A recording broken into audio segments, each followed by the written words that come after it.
love, where we're going this morning. Don't be surprised that the people who are still walking in power get mad. Okay? And even, Robbie, the story that you brought up about one man burns a Quran, so the power people kill 22 people. 'Tis always so. Religion is about power. God is about love. Yes? Wouldn't a better, that's not maybe the best example. Wouldn't a better example be for Robbie to engage in a loving way, the atheist, and then him be excoriated by the people he went to seminary with? Yes. In other words, you do a loving thing. Yes. Yes. Exactly. Thank you. Yes, that would be a better example. Yeah, burning the Quran was stupid and not loving at all. Yeah. That was a power move.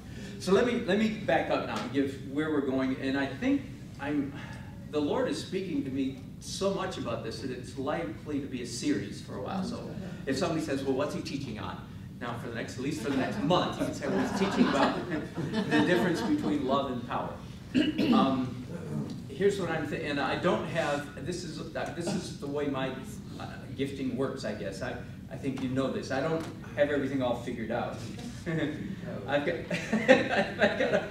got a bunch of impressions, I think, from the Lord, but the language, because one of the first questions will be, but isn't God powerful, and isn't the power of God a good thing? And I'm going to go, I haven't got that figured out yet. Okay, so I'll just fess that right up front. But maybe we can hash it out here among us in the next few weeks. Here's what I think. The best way to describe the conflict of the ages is certainly, we know this, the conflict of the ages is not between God and Satan. Right? No contest. Jesus sustains all things, including Satan. Holds him together. And if Jesus stopped holding Satan together for 1 nanosecond, boom, Satan would cease to exist. So there's no competition. We are not dualists, by the way. And a lot of Christians, a lot of people out there in culture are mistaken about that. They think that there's a good side and a bad side of the force, and we're on the good side. Yay! That's witchcraft, the theology of witchcraft, by the way. It's also the reason why Harry Potter is not as good a story as Lord of the Rings. Harry Potter is witchcraft theology. There's good and bad side of the force. It's just purely arbitrary.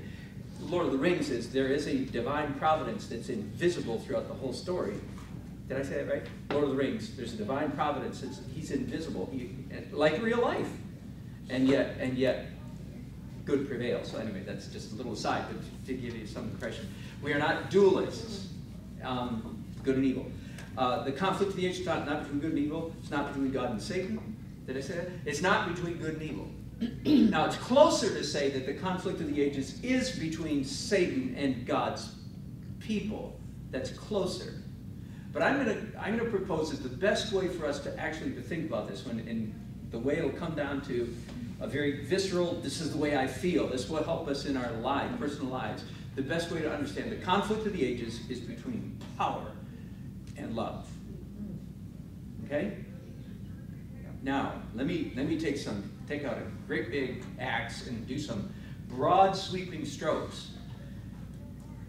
I've never understood this the way I'm understanding it now, and I still don't understand it, but I'm better. I've never understood this. Most Christian theology, the way it's taught, does not know this. Most Christian theology says the power of God is the foundation on which we stand. The power and the strength and the might and the holiness and the justice of God is our strength. We think that God demonstrated, in fact, he demonstrated his power in human history in 2 ways, or in the world history. One, at creation, 2, at redemption. Number 1, by creation. God showed his power in creation. I am not going to contend that is, in a way that's true, but in a bigger way that's not true, and it's damaging to think of it that way. In fact, and we may go there this morning, I don't know, but I'll give you a little hint. The fact that we hope and contend and cling to kind of desperately, how how do I want to say this? In the scientific realm, we want to prove to our scientific friends that creation can be proven. And it's getting to be a rather desperate fight. Okay? Now, and I mean, canopy theory and the whole, I love it. I love that creationist science, if you will. Creation science. I love it. Been there, done that. My grasp of my belief that it can be held on to is waning. My confidence in creation science is tenuous at best, doubtful for sure. Okay? But I think it's because I've always thought that it was very important that God show his galaxies, mountains. His glasses fall off when he does this. Mitochondria. I've always thought it was very important that God show his power in creation. I don't think that's true. I think that's a misreading of God. And it frustrates the fire out of us because we want God to show up. When we see these billboards, we want to go, come on, God, come on, rock 'em, sock 'em, show up right in the sky, do something. And he won't. And in fact, now I'm thinking he never has, never has, even in creation. And here's where the great majority of Christians think, okay, well, God has been sort of nice all these years. All through at least since Jesus. But, payday is coming, right? And it puts a swagger in our step. God help us, forgive us, and, heal us. Puts a swagger in our step because we go, you're going to see, you're going to get yours. You're going to get yours. Jesus is going to come back. He's going to crash him, stop him, rock him, kill him. Destroy him, horse to the bridle, blood to the horse's bridle, and you are going to see that our God is an awesome God. Most of us, that's our eschatology. God has been nice, but nice has a limit. Right?